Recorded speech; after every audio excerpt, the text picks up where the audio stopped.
And then we'll do the little spotlight me so you can see what's going on. And then we'll start. So today I'm going to tie a pattern called the RS Quad.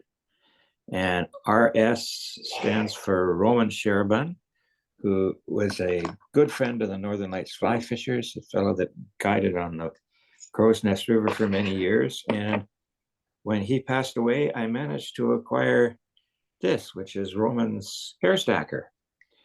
And I keep it in my toolkit here to remind me of Roman. The quad, as Wally pointed out, I thought I had it right, but I think close anyway. Quad is meant for the 4 characteristics of the fly that might induce a fish to take. And the first is a trailing shuck, and that represents the casing of the aquatic insect that it crawls out of when it hatches. And the second thing is the ribs on the body. You can see this is a ribbed body. And the third thing is the thorax. And that's a big, heavy thorax. It's just where when the fly crawls out of its shuck, it leaves that stuff behind, and it's a little bit bulky area there. And the fourth thing is, Wally says, is the upright wing and high visibility wing. But I had thought, I guess mistakenly, that it was the hackle. The hackle sits on top of the surface film. And with any parachute hackle like the Klinkhammer and other parachutes, the hackle depresses the surface film a little bit and gives a characteristic reflection from underneath. So it could be the RS5, because it could be any one of the 5 things that make this an effective pattern. The upright wing, as Roman originally did it, uses white turkey flats. Now, why do you ask white turkey? What is a turkey flat, and why is it white? Turkey flats, when you get the individual feather out, you will see that they're very fine white feathers. I don't know where on the turkey they come from. And they're flat across the top. And I'll show you how to prep them. I'm going to tie them not with white, but with a slightly different color to make it a little more visible on the screen. And also, I think the white is certainly visible, but not under all conditions. So I think tying some of these with the colored turkey flats is useful. So the ones that I'm going to use here are here. I managed to find these guys. And there's a turkey flat that's speckled. So it gives a little contrast. And sometimes when you're fishing water that's kind of shiny, it might be nice to have a little contrast. And we don't use the whole turkey flat. We don't cut slips off. I'll show you how to prep that in a minute. So I'll take the fly up here for a moment, and I'll hook it. Now, that one that you just saw that I took off was a size 14. I'm going to use not a 10. I'm going to use a 12. The 10 is a little big for these flies, I think. And I found the abdomen doesn't look as good with the 10. The 10s, if I have one here, you'll see it's the big guy that's on here. And I didn't like the proportions of the 10, but the abdomen was a little too long for me. So we'll use a 12. I did bend down the barb. I'm going to tie this in a relatively light body color. So I'm going to use a light colored thread. I don't want the color of the thread to seep through. We'll start right behind the eye of the hook. And this is a standard Mustad 101 dry fly hook. And I'm going to come down with the thread just shy of halfway and trim it off, the tag off. I'm going to change my glasses so that I can actually see what I'm doing. That's better. So now I'm going to bring the thread back up to about 2 eye widths or so behind the eye, 2 to 3 eye widths behind the eye. Let it hang. And so the first thing we're going to do is we're going to put the wing on. And what I want here is I'm going to take all the fuzzy stuff off the quill of the turkey fat and some of these stray fibers at the side that don't line up at the tip. So you can see I've got a bunch of these fibers that line up at the tip.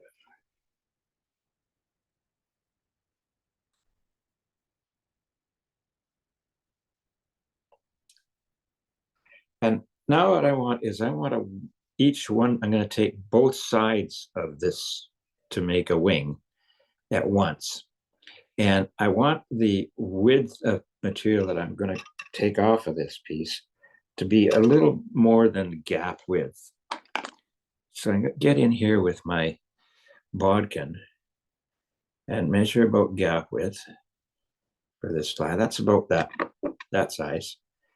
And I'll separate that out just enough that I can get my scissors in here and I can snip the stem, just the stem. So I end up with this and this. This will be for another fly. In the meantime, I got this little V of material. What I'll do is it's cupped a little bit one side, it cupped up this way. So I'm going to turn it over and grab the stem and kind of squeeze those feathers together so that as they face each other, they're going to come together. And I will pinch them so that all the tips line up and the two bits are facing each other. And then I'll take this and put it on top of the hook. I'm measuring the full length from the eye to the bend of the hook in terms of, I want a nice long upright wing. I'll do a pinch wrap up between the fingers, down the far side, and then pull up. And what that does is that makes that fibers, the wings, sit right on top of the hook shank. I'll do the same, back up. And I've got two. I'll give another wrap, just make sure it's good and secure. And then I'm just going to wrap in front to make sure it doesn't wrap around the hook. And stand them up just a little bit. Then I'll lay them down and pull up the back end here and take my scissors and cut parallel to the hook shank. And what that does is that leaves a little tapered butt from these feathers. And I'll wrap down over those to tie them down on the hook shank. And you'll see right away what that's done is that formed an underbody that is slightly tapered from the back of the wings to the front. Come up to the wing, and now I'll stand it up. I'll pull it back, and I'll build a dam in front of it, right up tight, so that the whole batch of feathers go straight up.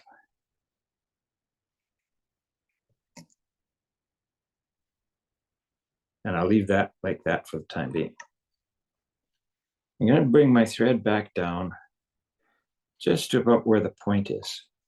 And this is where I'm going to put the trailing shuck in. Trailing shuck is this stuff called Z-lon. I don't know where you can get it now. I got a whole package of it. I have one in green, but I couldn't find it. But this is I had one in a light green. This is a darker green. This is an Antron fiber that is carpet fiber was used to make Antron carpets. And the reason, what makes this special is that it's not a round fiber. It's sort of triangular shaped and hollow in the middle. So it has a bunch of reflective surfaces on it that get scatter light in a particular way. So I'm going to take a chunk of this off, not a huge piece. I want it to be long enough, a little more in shank length, because I want it to extend shank length out the back. And it's a little bit too many fibers, so a few off just to thin it out. And I'll set that down on the hook shank, right behind just behind where I've tied the wing down. And I will wrap my thread down the hook shank over top of this stuff until I get to the bend of the hook. So now I've got this trailing shank shuck off the back, and that's a little long. So I'll take my scissors, and I want this trailing shuck to be a little more than shank length. So I'll trim it off about there.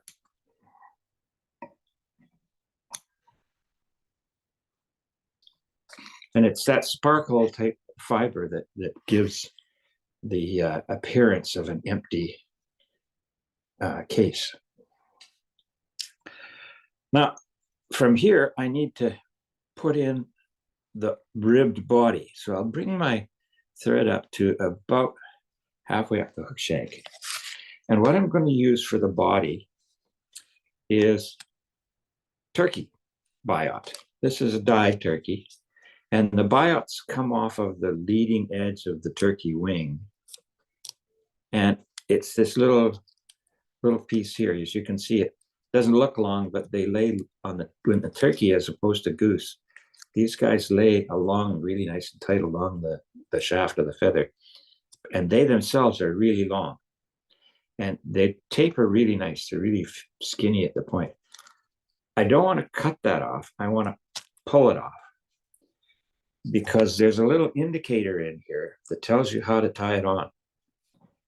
So you see how, if I hold this here so you can see it, see how there's one edge that's kind of straight, and this one has a little notch right at the back.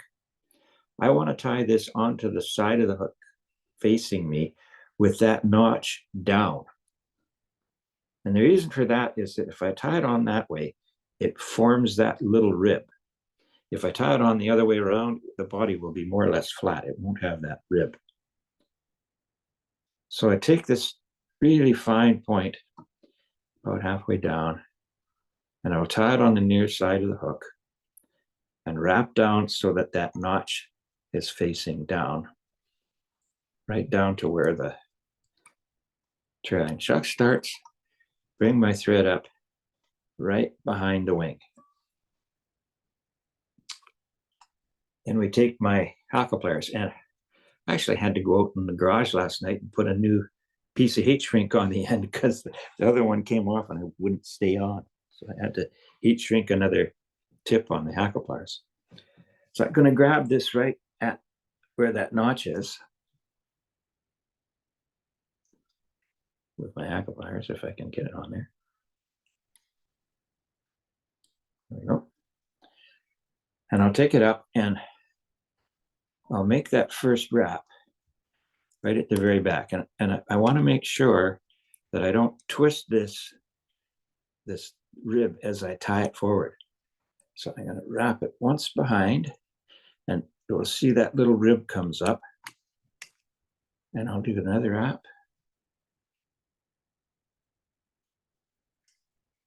And it doesn't look like I got it the right way around. There, yeah. I think it twisted on me 90 degrees.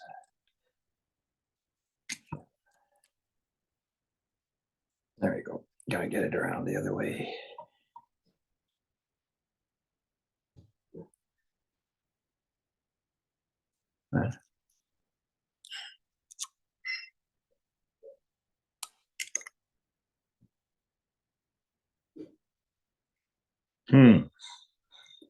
Pardon me while I go back and do that again, because I think it twisted when I put it on the hook shank. So let's get another Biot. You got to get it so that rib faces down, or that notch faces down, or it doesn't wrap properly. So pull another Biot off.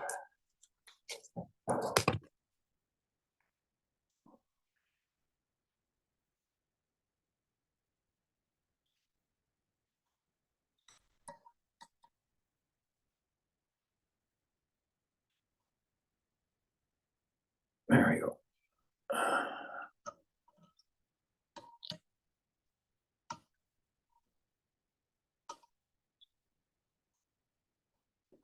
All right, once more with feeling.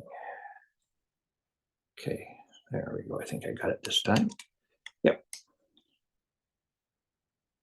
So now as I wrap this forward, you'll see that little raised edge of the Biot is sticking up.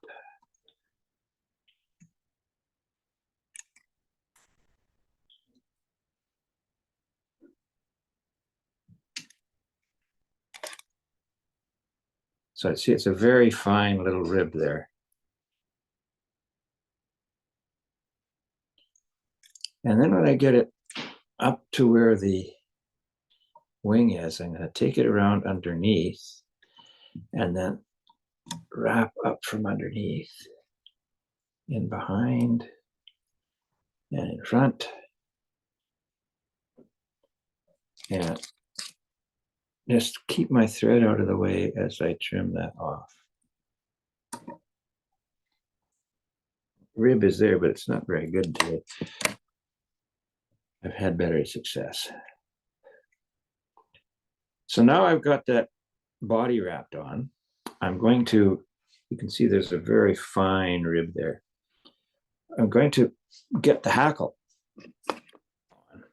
Now, I don't mind having the hackle slightly oversized. Normally you'd have a gap or a little bit more than a gap width. So I'm going to pick one that has a little longer hackle. Yeah, because I don't mind if it's wide. So I'm going to use a hackle I've got here that's got some more fiber to it. So it's kind of, the hackle length is a little more than gap width. Dave? Yeah. So for parachute style flies, does the is the hackle typically sized similarly, or is it more a question of choice and how big you want to have it? I think it's sized similar. I usually, if you're doing a straight dry fly, it's a gap and a half kind of thing, because you want the hackle tips to be sticking below the gap, the point of the hook. But these ones, you can actually tie them a little longer because they're sitting horizontal. And it's like, these are like going to be like the legs of the insect that are supporting it on the surface. So what I'll do with this is I will strip the fuzz off at the bottom. And then I take and just trim on either side of the stem a bit, so I have a clear stem with a few little bristles sticking out. And I'm going to tie this in here on the near side of the hook at like a 45-degree angle. I'll make a wrap behind the wing, pull the wing back, and make a wrap in front. Another wrap in front, and that will tie the stem down.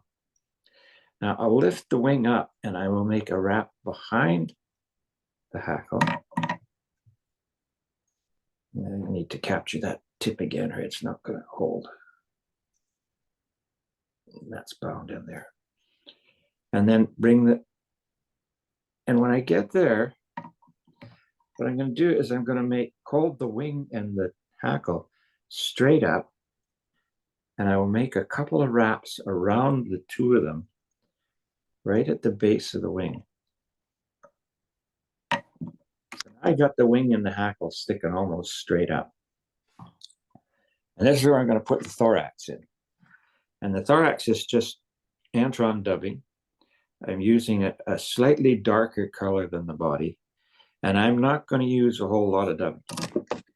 Just enough to create that that body, that thorax, and put it on fairly skinny. So you can see I'm not putting very much material on. And I'm tightening it down by twisting it clockwise. I might need just a hair more. And again, very small amounts of dubbing at a time. And a nice fine dubbing noodle that you made on the thread here. Slide it up to where the hook is, and I will wrap behind the feather and in front. And I'll do that several times until I end up with a thorax that's probably, I would say, twice as thick, maybe a little more than twice as thick as the body of the fly. Then pull it loose, that Antron loose. And now I'm going to take my thread and put it down behind the wing, and that hangs straight down from the hook. From here on, I'm going to go around the hook shank, to tie the hackle. I'm going to go around the wing, not around the hook shank. So I'll take this feather and grab it by the tip. And I will pull down on the far side of the hook, hold the wing with my left hand, up and over the front, and down on the near side, up and over the shank and down on the far side as I go around the upright wing. And it's this motion of going up and over the front, down the near side, and I got to keep holding the wing out of the way, or it flops over.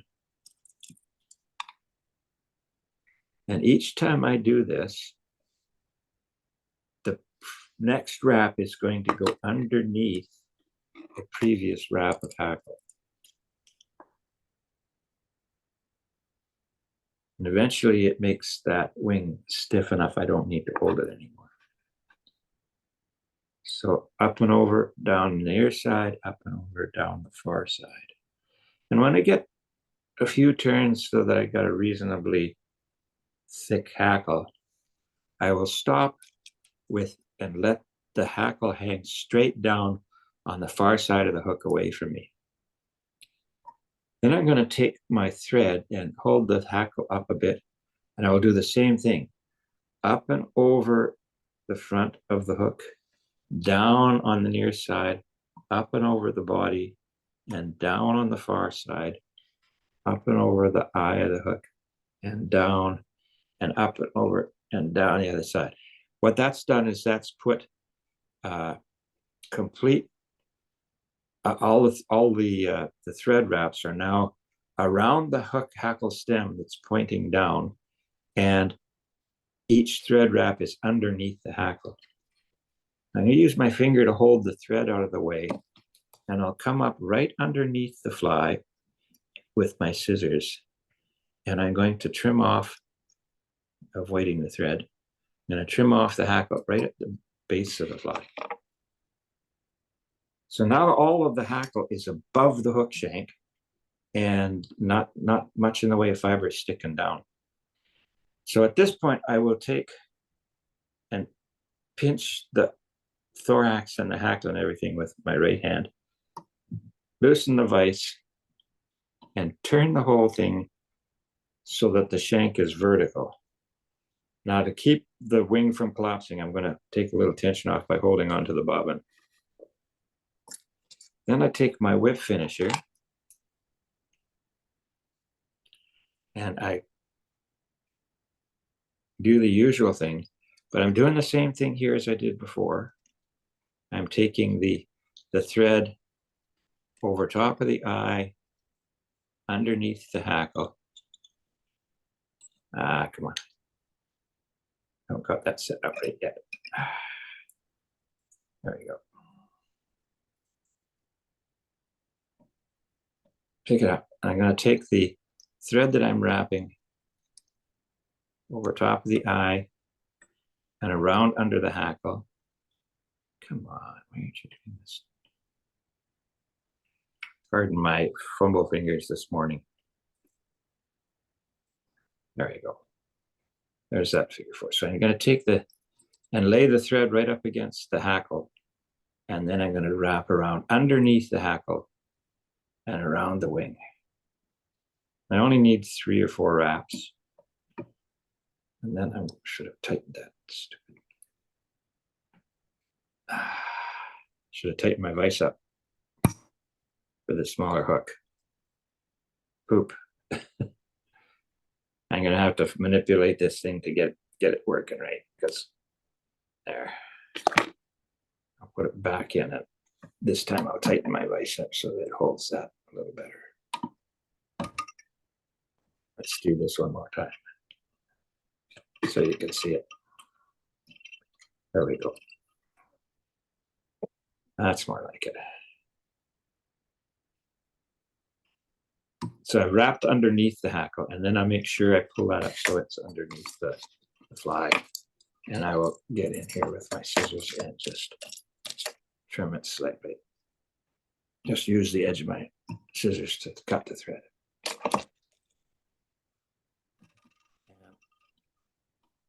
That's pretty much him. So now you see I have a hackle that's horizontal. It's above the thorax, and all of the hackle is above the thorax and then sticking down from the thorax or from the body of the fly. So that when this sits in the water, this antron is going to be below the surface film. The body is going to be below, just slightly below the surface film as is the body, but the hackle is going to sit on the top.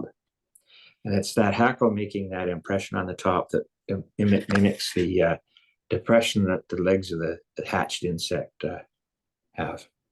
So we'll do a stop recording there. Oh no, we'll leave it still recording because Florin's got to go. So that's it for me. So stop the highlight.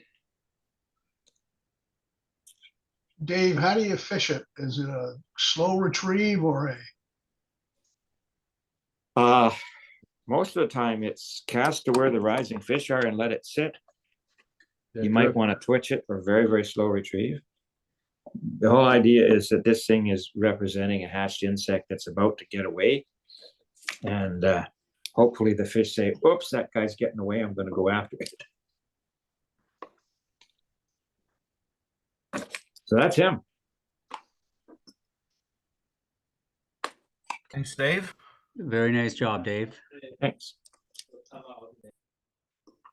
I just as a small comment, a couple of years ago, I think we did some Biot flies. I can't remember what exactly was the pattern, but I went and I did some research on working with Biots and whatever, and I did a little write-up so I don't forget what I figured out back then. And basically, in addition to what Dave explained about Biots, there's one more thing that you may want, if you want to push this to the next level, you may want to do, which is look where if you take a packet of Biots, sort them out into Biots that come from feathers on the left side of the bird, from those that come on the right, from the right side of the bird, and depending on where they come from, they will wrap better. Okay. If you're trying to get one, because you can get basically 2 types of bodies with Biots. Yeah. A smooth body or a ribbed body. Yeah. And depending on whether you're left or right-handed, using left hand feathers or right hand feathers will make a difference. But this is basically getting a little, paranoid about this. But still, if you're interested, I did put the thing up on chat. It's a little 3-page PDF with pictures to illustrate it. Yeah, thanks, Florin. Yeah, I took all those Biots off the same side of the feather. So when I did my sample, I wrapped the Biot on, and if it didn't go the right way, I turned it over. Yeah, exactly. That's what you would do and not bother, right? Yeah. But if you want to go crazy with this is, you know, one additional thing you could do to go crazy. Anyway, so here's the California Neal, and I gave Dave to send, and he attached it to the message on chat. There's a PDF I found on the Osprey Fly Fishers website that gives a bit of the history and origins of this fly. That has nothing to do with California. And there's a guy named Neal who came up with this, and he seems to be a fellow from British Columbia. So this is a BC fly. Now, what I'm doing here is I'm doing a little modification of it. And I'm going to show you how to do the body as per the original instructions. What this fly is really, it's a woolly bugger with different materials, really. You will recognize familiar woolly bugger features. So here's one way that you can tie this. I'm doing this on a size 8 standard saltwater hook. This particular one is coming from, so he has this particular type of hooks just in size 8, but there you put them side by side with a Mustad 34007 and they're hardly distinguishable. The other ingredient I'm going to use is this holographic green thread that I just think looks pretty cool, and it keeps in with the idea of tying this pattern with a green body. So what I'm going to do is I'll just wrap this down to the bend of the hook. And then I'm going to put on a tail.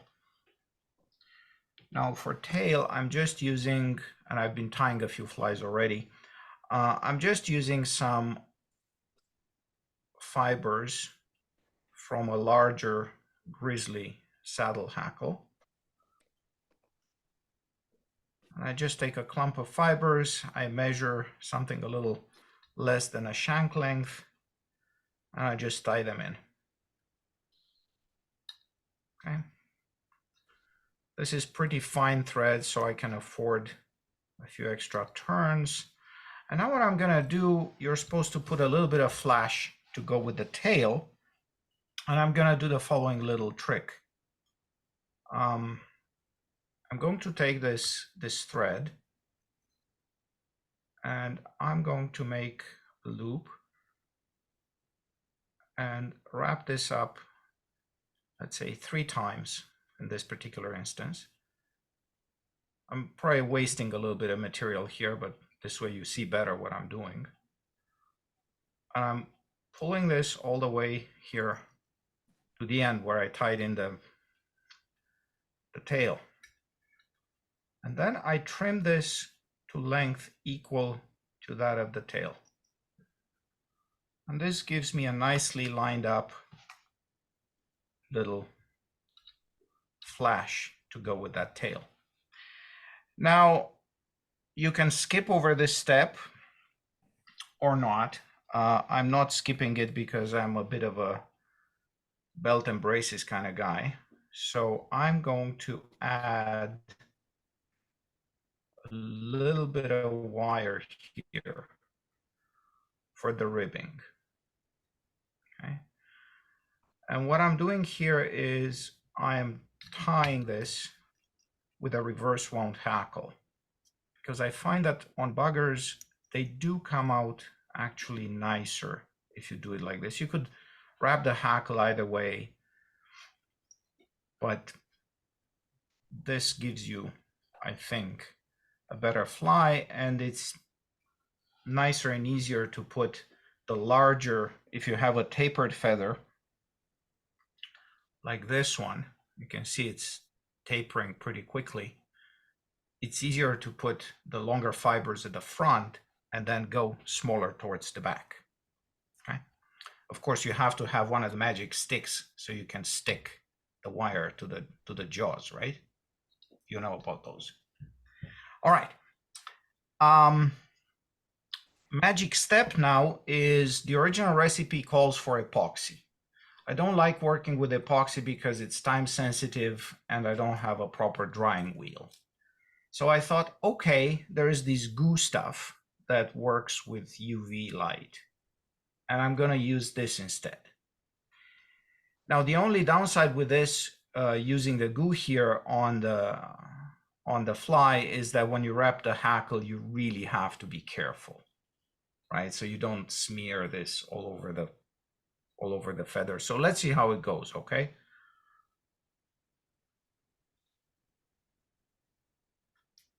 Going to, whoops. You want to use the thick formula. Whoops, you can see I kind of put a little bit much here, but I'm going to try to spread it as evenly as I can. This is pretty viscous. And the idea here with using this stuff is to actually trap the stem of the feather in the cured resin and give the fly a lot of extra strength. Okay. So from what I understand, and again, this is not based on experience, simply on reading what it's been said about this pattern. The idea is to make this as resistant as possible to fish's teeth. So attach the hackle at the front, and you know, the usual thing. You want to attach it so that it's with the pretty darker side facing the exterior. So when you wrap, that prettier, darker side is going to face towards the front. And what you do to start with is you take a couple of close turns at the front to give it a bit of body there, and then you just start wrapping towards the back in open turns until you get to the tail, at which point you hold the hackle in one hand, you grab now the wire, and you secure this with a nice tight turn. At this point, you just take a deep breath. I'm gonna turn this around so you can see better. And you just go forward and don't look back. And if you do this right, and you will, it's just a matter of confidence, really. Nicely ribbed hackle. That's going to be, in the end, super strong. Now I have some stray fibers here. I'm going to deal with those a little later. Whip finish. Whip finish. You can lacquer this at the end, but right now, my main worry is I have sticky goo still to deal with. I'm gonna do the cleaning up later, including trimming this. I don't wanna get the scissors in there yet. Now I take my UV lamp. It's one of these bigger jobs. And zap the fly.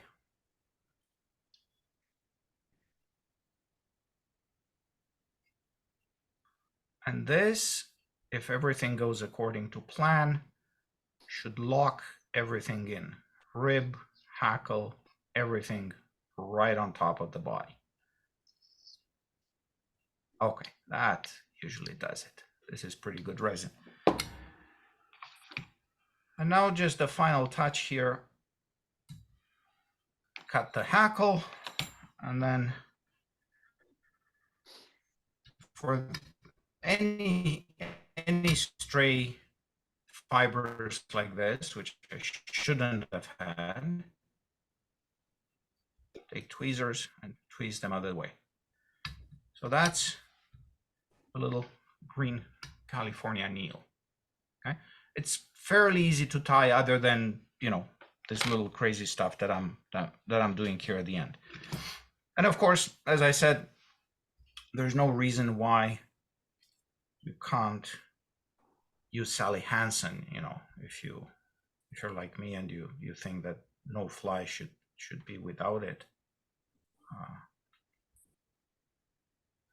Give this stuff here, the head of the fly, a little extra strength. Okay, so now I can show this fly to toothy critters, and I think it'll stand up pretty well. So this is one way of doing it. Another way of doing this fly is to do a body on it that's done in two parts. So this one uses a pearlescent bit of flashabou, that's, you know, the translucent stuff, laid on top of some fluorescent green thread. I'm just gonna do a body. I don't know if I'll actually complete the fly, but at least I'll do a body, and I'll do one more variation on this. I've seen some people like to put a bit of a bead on these flies. So I put a brass silver bead. So this is a size 8 hook. The bead is a 1/8 of an inch silver bead. So what I'm gonna do with this version of the fly, just gonna reposition this a little bit. Ah, come on. Yeah, that's better. What I'm going to do with this is I'm going to start with the fluorescent green thread, and this is fairly fine thread, so it's going to take a few wraps of thread to get anything done here. And it's important to cover the hook well with the thread, because this is going to be the underside that gives some of the color to the fly. Now I still need my my tail, and this time I'm just going to be lazy and cheat. So I'm just going to take, this is enough of a remnant here, it's going to work well. So what I'll do is I just press all these fibers together, do a couple of light wraps, and pull this guy in to the desired length. Okay, well, that's good enough. Secure it, trim off, and then put a little bit of flash. So the original recipe calls for couple of strands or 4 strands, 2 to 4 strands of pearl crystal flash. So what I'm going to do is I'm going to do 4. So I take 4 of them and I fold them 2 on each side and wrap over going towards the back, so that I get them on either side of the tail, and then trim to tail length. Now I want to cover all of this up with thread. So again, bear with me, it'll be a few more wraps of thread. I have these little ugly butts from the tail fibers. And now at this point, before I forget doing it, because again, I do like the safety of having a little rib on these flies. What I'm gonna do is I'm just gonna do a thread loop. It's big enough here that I can handle it later. And There we go.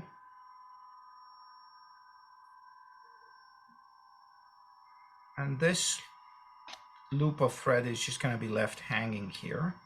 This is going to be my rib. Okay, now you can see this is getting greener by the moment, so I'm probably, unfortunately, this particular thread does not come, it comes in either a much thicker version, which would be challenging to tie with. You can use that. There's 140 denier, or 210 actually. I don't think they make this in 140. It's a Danville fluorescent green. And sometimes it's hit and miss. These things can be out of stock. Then tie in your pearlescent flashabou at the front and go back with it. I could use my rotary vise now, but I have that hanging thread at the back and I don't want things to get tangly. So I'm just gonna do it like this.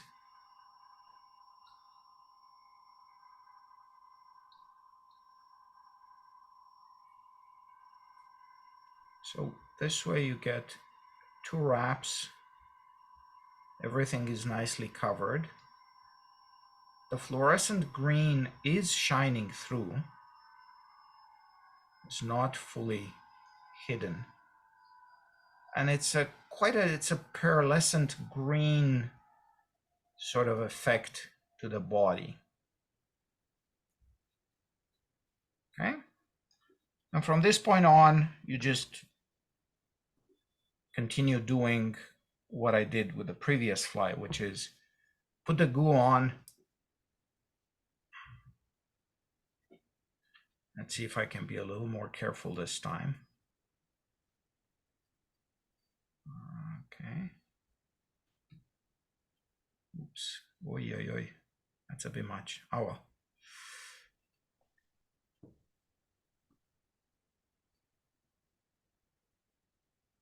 I wish this thing came with a finer nozzle than this, and it'd make life a lot easier. Oh well.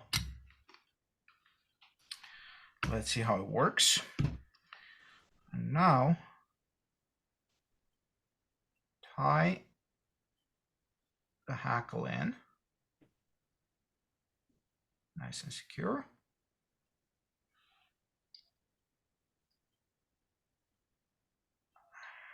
I tied it a little too, oh well. I'll try to fix this problem later on. And this hackle is a little webbier than what I had before, which I guess should make it a good hackle for this pattern.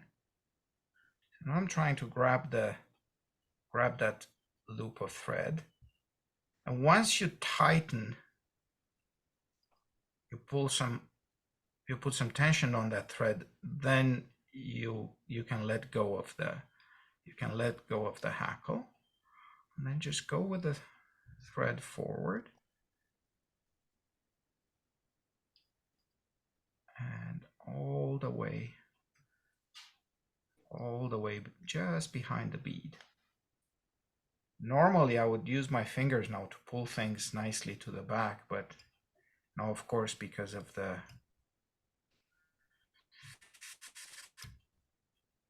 UV goo, I'm reluctant to do that.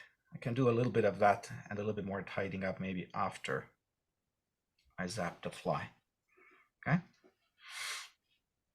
So now, this is a little frustrating. Okay, let me do a whip finish here, and then I can try to come back in and push those fibers back.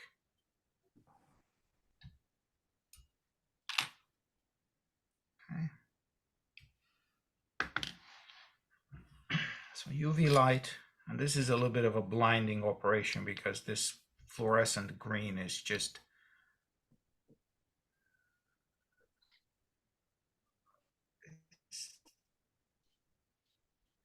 incredibly reflective. of UV light. It just should probably do it. No stickiness, no. Trim, leftover hackle. And what I would like to do is maybe push this a little bit here so it doesn't, so I don't have fibers sticking forward. That's really all I'm trying to do. Okay, I think my UV here is not wet anymore, so yeah, it should be okay. And this will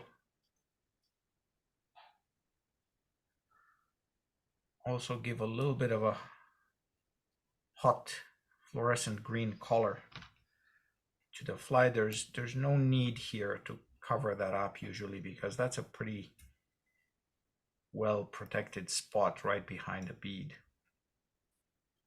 But of course, if you like to put some lacquer, that can be done as well. Okay, so this is